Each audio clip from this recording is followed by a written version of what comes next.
찬송가 312장을 함께 찬송하시면서 2024년 7월 18일 목요일 새벽기도회를 시작하겠습니다. 찬송가 312장 함께 찬송하십시다.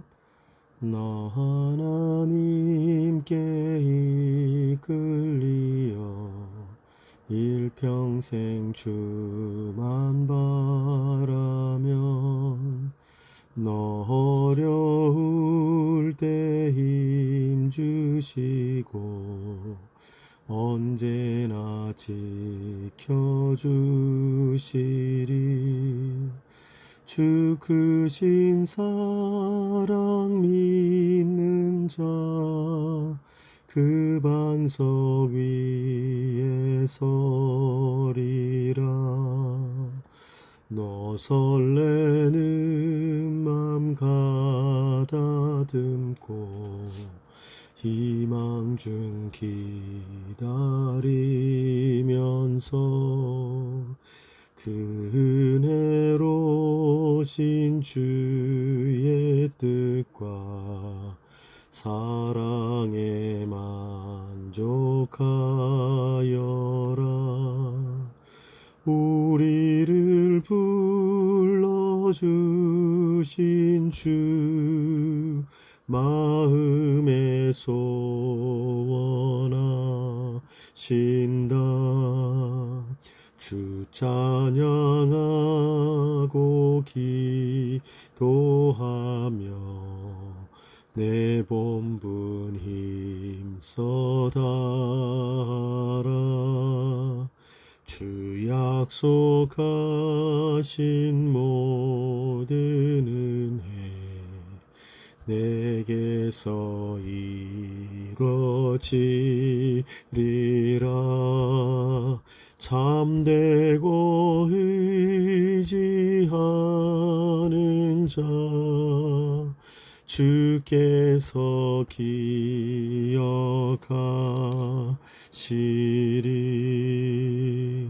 참되고 의지하는 자 주께서 기억하시리.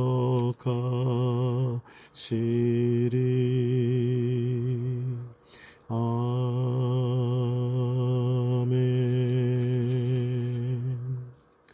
아멘. 오늘 한 날도 오늘 부른 이 찬송가와 같이 참으로 우리의 삶이 참으로 곤고하고 힘이 들고 우리의 믿음이 흔들릴 것 같은 그런 상황에 들어간다 할지라도 이 찬송의 마지막 부분 같이 참되고 의지하는 자 주께서 기억하신다. 이 가사를 음미하시면서 주님 앞에 고난 중에 더욱 참되고 고난 중에 더욱 주를 의지하는 여러분 되시기를 축복합니다. 주님이 기억하여 주시고 주님의 날과 주님의 때에 반드시 예수 안에서 회복의 은혜로 함께하는 날이 임하게 될 줄로 믿습니다. 오늘 함께 여러분과 나눌 하나님의 말씀은 예레미야서 33장 14절로 26절까지의 말씀입니다. 제가 먼저 14절 말씀 읽고 다음은 여러분과 함께 읽겠습니다. 14절 말씀 제가 먼저 읽습니다. 여호와의 말씀이니라. 보라, 내가 이스라엘 집과 유다 집에 대하여 일러준 선한 말을 성취할 날이 이르리라. 그날 그때에 내가 다윗에게서 한 공의로운 가지가 나게 하리니 그가 이 땅에 정의와 공의를 실행할 것이라. 그날에 유다가 구원을 받겠고 예루살렘이 안전히 설 것이며 이 성은 여호와의 우리의 의라는 이름을 얻으리라. 여호와께서 이와 같이 말씀하시니라. 이스라엘 집의 왕 위에 앉을 사람이 다윗에게 영원히 끊어지지 아니할 것이며 내 앞에서 번제를 드리며 소제를 사르며 다른 제사를 항상 드릴 레위 사람 제사장들도 끊어지지 아니하리라 하시니라. 여호와의 말씀이 예레미야에게 임하니라. 이르시되 여호와께서 이와 같이 말씀하시니라.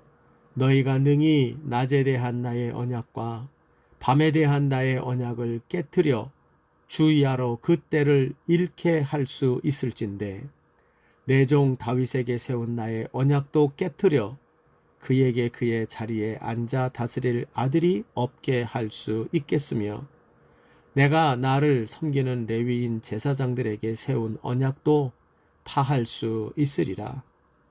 하늘의 만상은 셀 수 없으며 바다의 모래는 측량할 수 없나니 내가 그와 같이 내 종 다윗의 자손과 나를 섬기는 레위인을 번성하게 하리라 하시니라. 여호와의 말씀이 예레미야에게 임하니라. 이르시되 이 백성이 말하기를 여호와께서 자기가 택하신 그들 중에 두 가계를 버리셨다 한 것을 내가 생각하지 아니하느냐.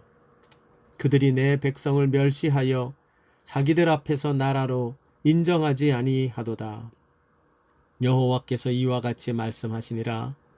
내가 주야와 맺은 언약이 없다든지 천지의 법칙을 내가 정하지 아니하였다면 야곱과 내 종 다윗의 자손을 버리고 다시는 다윗의 자손 중에서 아브라함과 이삭과 야곱의 자손을 다스릴 자를 택하지 아니하리라. 내가 그 포로된 자를 돌아오게 하고 그를 불쌍히 여기리라. 아멘. 오늘도 앞서 찬송을 부르며 여러분에게 축복했던 것처럼 또 이 말씀을 함께 묵상하고 읽으며 또 한번 여러분을 축복하고 싶습니다. 참으로 우리의 삶 속에서 하나님의 회복의 약속의 말씀은 주어졌을지 몰라도 그 회복의 때가 언제 임할지 도무지 요원해 보이는 때가 많이 있는데요. 그러나 그때에 낭망하고 낙심만 하지 마시고 다시 한번 하나님의 말씀을 묵상하며 그 말씀 속에서 우리에게 약속하신 우리와 동행하시는 그 예수를 우리가 깊이 바라보고 묵상하면서 그 예수 안에서 우리에게 허락하고 계신 약속하고 계신 하나님의 회복을 소망하며 그것을 바라보며 믿음으로 용기를 내는 우리가 되기를 간절히 바랍니다. 오늘은 어제의 말씀에 이어서 우리가 이 33장의 배경을 예레미야 입장에서 아직 시위대 뜰에 갇혀 있을 때에 아직도 여전히 이 시위대 뜰에 갇혀 있는 답답한 상황 그리고 고난받고 박해받는 상황이 전혀 개선되고 있지 않을 때에 하나님 그에게 임한 두 번째로 임한 하나님의 말씀이 바로 이 33장의 말씀이었다라는 이야기를 했습니다. 이 말씀은 특별히 하나님의 회복의 약속의 말씀은 주었지만 하나님의 회복의 역사는 요원해 보이는 그 답답한 상황 속에서 하나님의 백성들이 어떻게 하고 무엇을 해야 할지를 바로 우리에게 가르치는 매우 소중한 말씀이라고 이야기할 수 있습니다. 그 중에 첫 번째로 해야 할 일은 어제 본문에서 1절에서 13절 그 중에서 3절을 중심으로 우리가 보면서 바로 하나님께 부르짖는 자들이 되어야 된다고 이야기했습니다. 여러분 하나님이 약속하신 대로 회복해 주실 것을 믿습니까?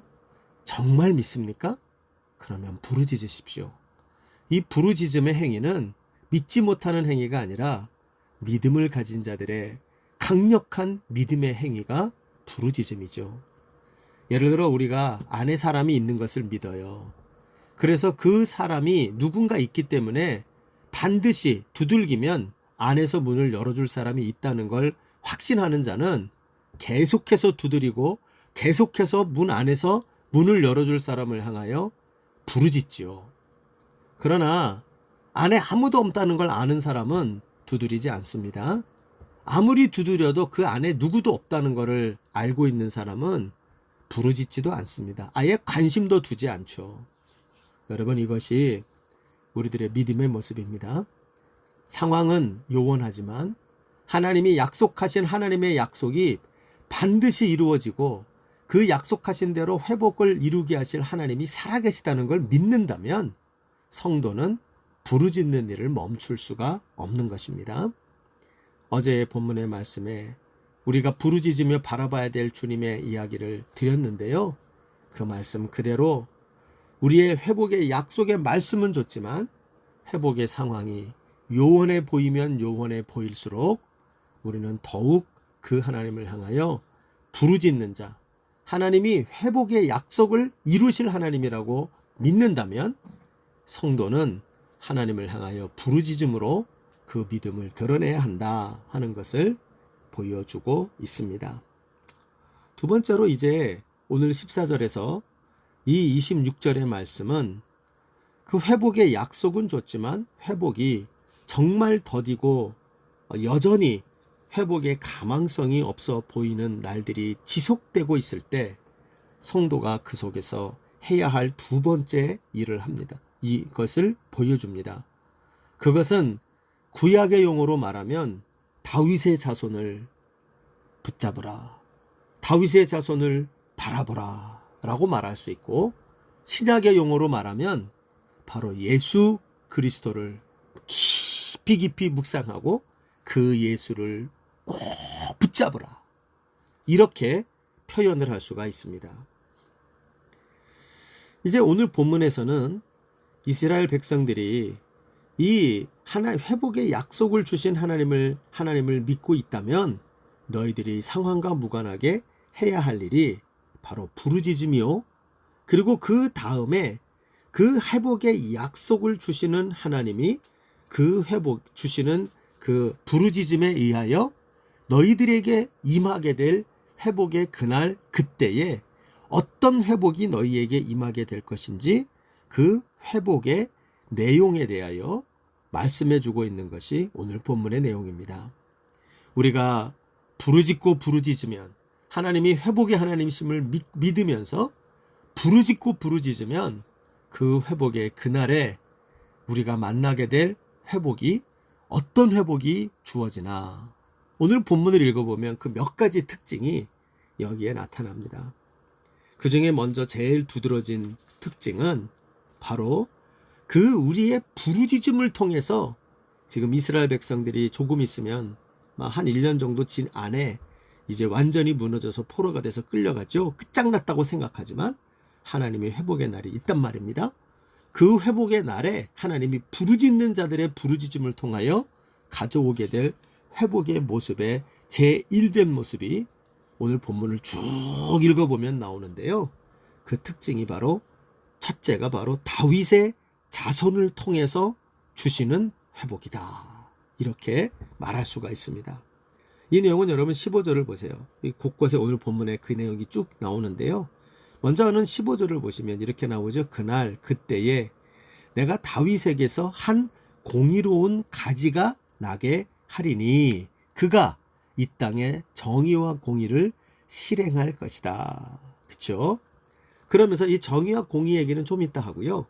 그 회복의 그날, 회복의 그때에 하나님께서 어떻게 회복을 그들에게 가져다 주시느냐, 그것이 바로 다윗에게서 난 하나의 공의로운 가지가, 그러니까 다윗을 나무로 이야기하고 있고 그 중요한 나무에 어떤 가지가 하나 나올 건데 그 가지를 통해서 회복의 그날, 회복을 위한 정의와 공의의 회복의 날을 허락할 것이다, 이렇게 설명하고 있는 내용이 나오죠.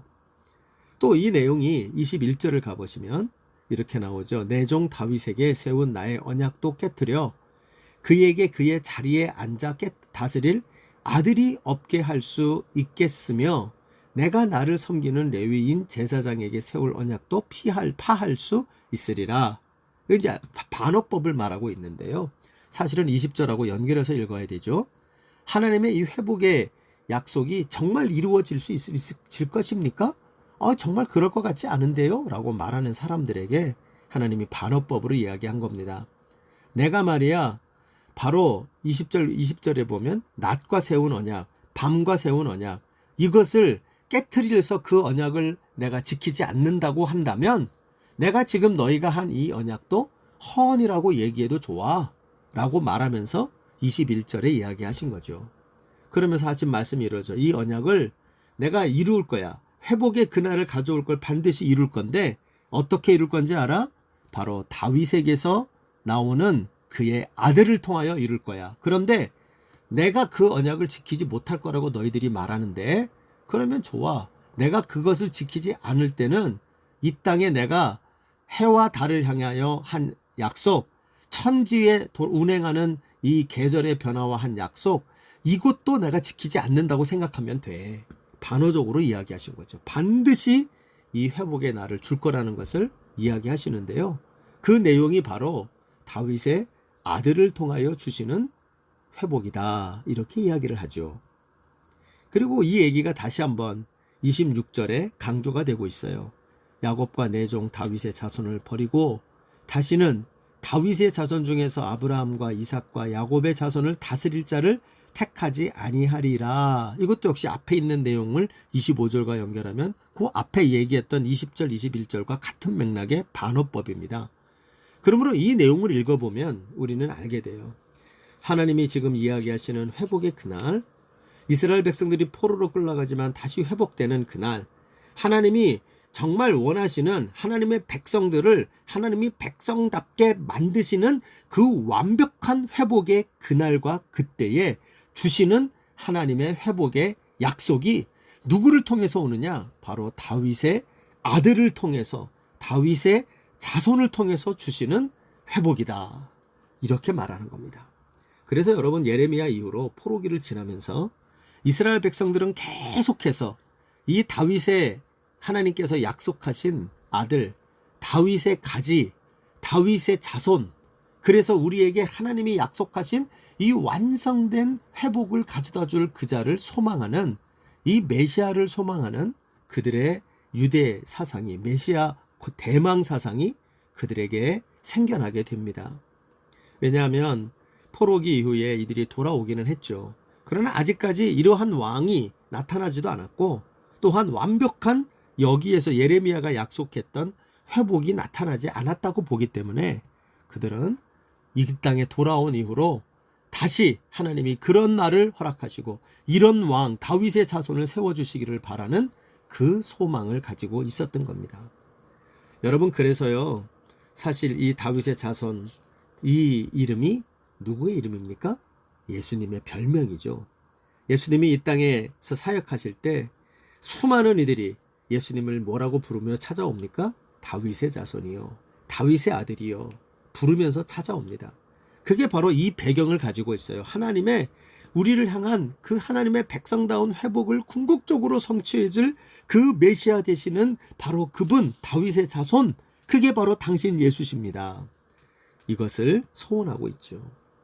그래서 여러분, 신약에서는 예수님을 이 회복의 주인공으로 소개하고 있어요. 다윗의 자손으로 소개하지요.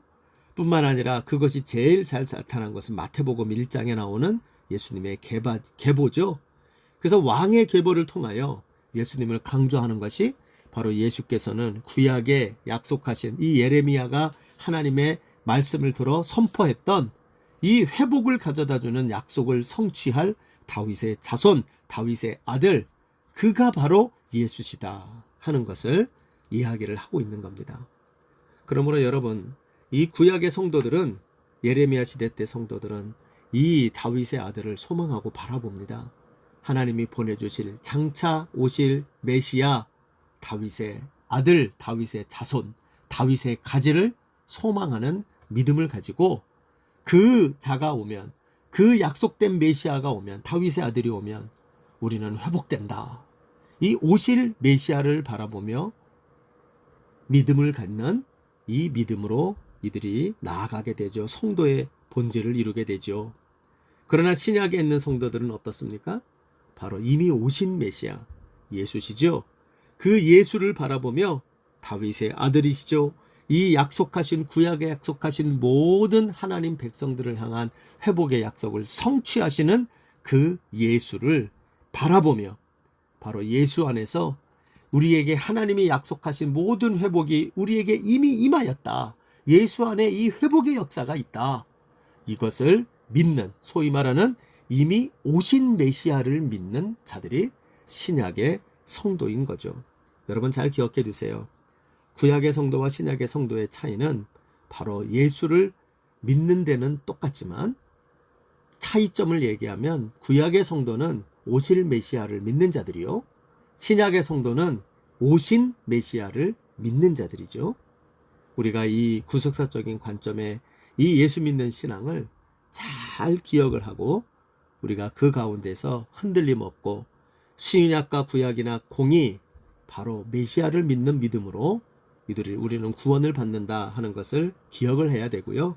오늘 본문의 내용을 통해서 우리가 기억할 것, 그것은 바로 예수를 통하여 하나님께서는 우리에게 약속하신 궁극적인 하나님 백성에게 주시는 회복을 이루셨고 이미 주셨고, 또한 다시 오실 그 예수의 오심으로 우리에게 이미 주신 회복이 완성이 되어지는 것이다 하는 것을 기억하며 우리가 언제나 바로 오늘 본문을 통하여 하나님이 약속하신 하나님의 백성들의 궁극적인 회복, 그것은 바로 다윗의 자손 예수 그리스도를 통하여 주시는 회복이다 하는 것을 명심하는 우리가 되길 바랍니다.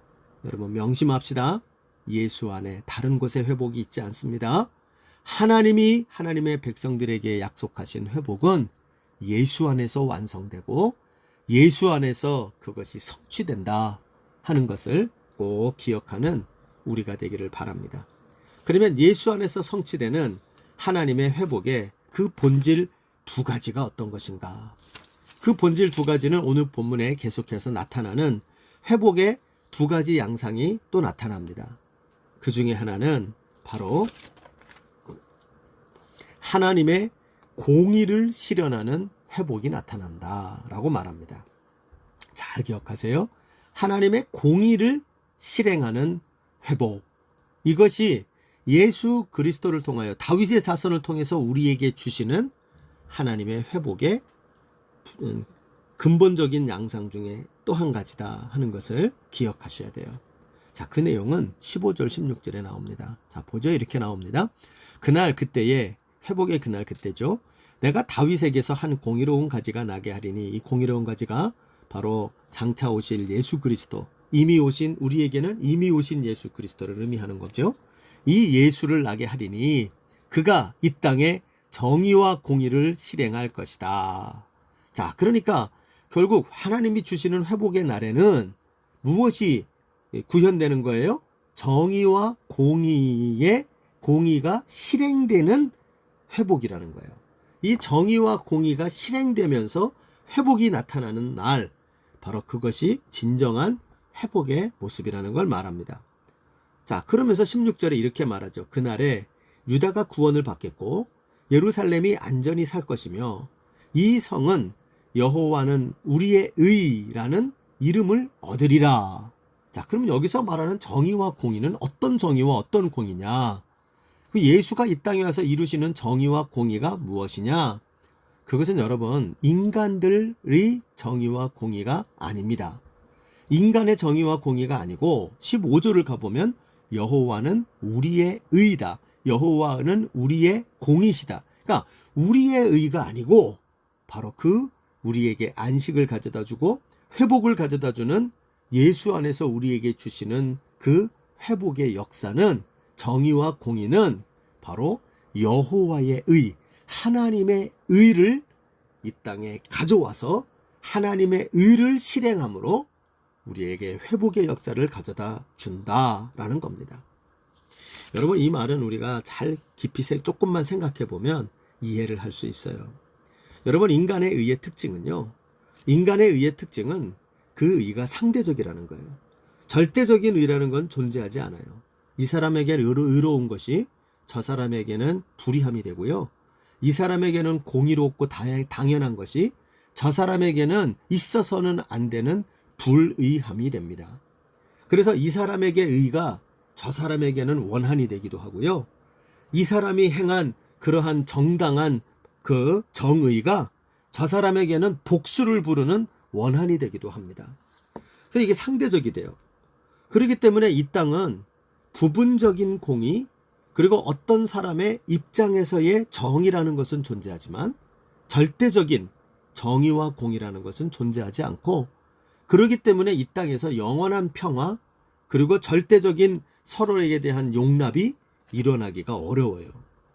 그렇기 때문에 여러분, 이 땅에 궁극적인 회복이 일어나기 위해서는요, 그 공의 자체가 바뀌어야 돼요.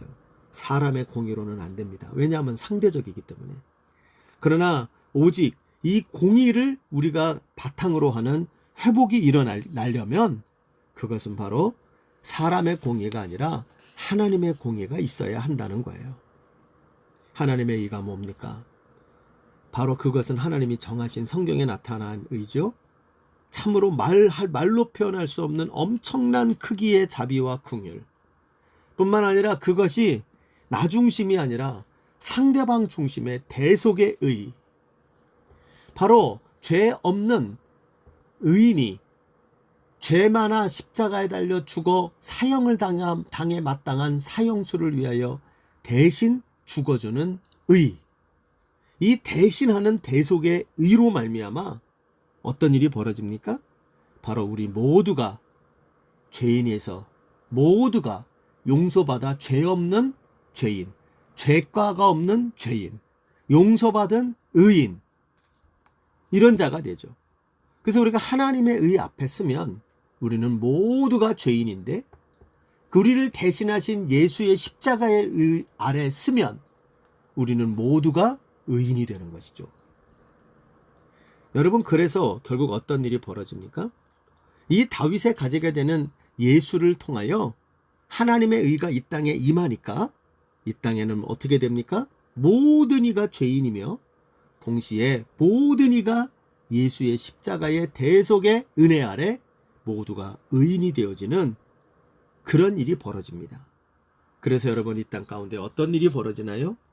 예수 안에서 하나님의 회복이 임한 자들에게는 누구도 자기 의를 자랑하며 의인된 자가 없고, 누구도 자기 죄 때문에 죽어나가는 죄인된 자가 없는, 우리에게는 서로에 대한 긍휼, 예수 안에서 서로에 대한 용납, 예수 안에서 서로가 긍휼과 용납의 대상이니 서로가 그저 부둥켜 안고 용납하며 용서하는 평화, 그리고 난 후에 그 평화 아래서 서로가 서로를 불쌍히 여겨주는 사랑과 긍휼과 평화와 용납의 공동체로 회복의 역사를 누리는 이런 역사가 나타나게 되는 것이죠.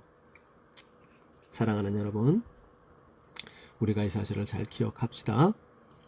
하나님이 우리에게 주시는 그러한 회복의 궁극적인 역사는 다윗의 아들 예수를 통하여 우리에게 주시는 회복이다. 그리고 그 회복에, 예수를 통하여 주시는 회복의 가장 중요한 본질이 하나님의 의를 우리에게 가져다 주어 우리 모두가 서로를 정죄하며 미워하며 싸우며 사는 것이 아니고 불쌍히 여기고 용납하고 평화와 사랑 가운데 살아가는 진정한 회복의 세상을 맞이하게 됐다는 것, 이것을 우리가 잊지 않는 우리가 되기를 바랍니다. 또 하나가 나옵니다. 오늘 본문에 나오는 또 하나의 특징이, 이 하나님이 주시는 회복의 또 하나의 그날의 특징 중에 한 가지가 깨트릴 수 없는, 영원히 변개되지 않는 회복이라고 이야기합니다. 아까 읽었던 20절 21절에 어떤 사람이 이야기합니다. 하나님이 옛날에 모세하고도 약속하고 아브라함하고도 약속했지만 그런데 결국은 깨졌잖아. 근데 다시 예레미야를 통해서 회복의 약속을 준다? 그거는 또 안 깨져 그러면? 이렇게 얘기하는 자가 있다는 거예요. 그런데 우리 주님이 이 다윗의 자손 예수를 통해서 이루시는 약속에 대하여, 회복의 약속에 대하여 뭐라고 이야기하시냐면 20절에 이렇게 말합니다. 너희가 능히 낮에 대한 나의 언약과 밤에 대한 나의 언약을 깨트려 주야로 그 때를 잃게 할 수 있을진데. 여러분, 이 땅이 하나님이 창조하신 이후로 지금까지 변화되지 않고 있는 게 뭡니까? 때가 되면 해가 뜨고, 때가 되면 해가 지고, 그리고 달이 뜨고 별이 뜨고, 다시 그 별이 떴다가 지고 다시 해가 뜨고, 그것이 변화가 되지 않아요. 그렇죠? 세상이 아무리 변화가 돼도 하나님이 만들어 놓은 이 법칙과 질서가 바뀌지 않아요. 단 한 번도 바뀐 적이 없어요. 그렇죠? 바로 이것이 예수를 통하여 내가 너희들과 세울 회복의 역사야. 회복의 약속이야. 이렇게 말하고 있죠.